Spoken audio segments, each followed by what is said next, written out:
Everyone, welcome to my channel. তো তোমরা সকলেই কীরকম আছো? আশা করি ভালো আছো, আমিও খুব ভালো আছি। তো আজকে আমি রেডি হয়েছি আর আজকে যাবো ঘুরতে, ভিডিও শ্যুট করতে। তো তোমাদেরকেও দেখাবো কোথায় ভিডিও শ্যুট করতে যাই না যাই, কী করি না করি সব কিছু দেখাবো। তো চলো। তো গাড়িতে চললাম, এখন যাবো ঘুরতে। আর আজকে ঘুরতে যাব হচ্ছে ব্রিজে।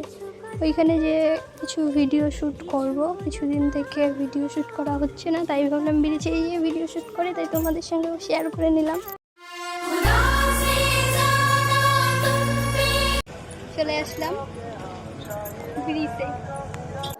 আজকে বেশি দূরে গেলাম না, কারণ বৃষ্টি হচ্ছে, তাই ভাবলাম যে বাড়ির পাশেই তো ব্রিজ থেকে ঘুরে আসি। অনেক দিন থেকে ভিডিও শ্যুট করছি না, তাই কিছু ভিডিও শ্যুট করা হলো, একটু ঘোরাও হলো, তো তোমাদের সঙ্গে শেয়ার করে নিলাম। তো দেখতেই পাচ্ছ কত সুন্দর। তো এখন কিছু ভিডিও শ্যুট করার পর তো ব্রিজে ভিডিও শ্যুট করা হলো। তো আজকের ভিডিওটা এইটুকুই। ভালো লাগলে লাইক কমেন্ট শেয়ার করে দিও। তো বাই, টাটা।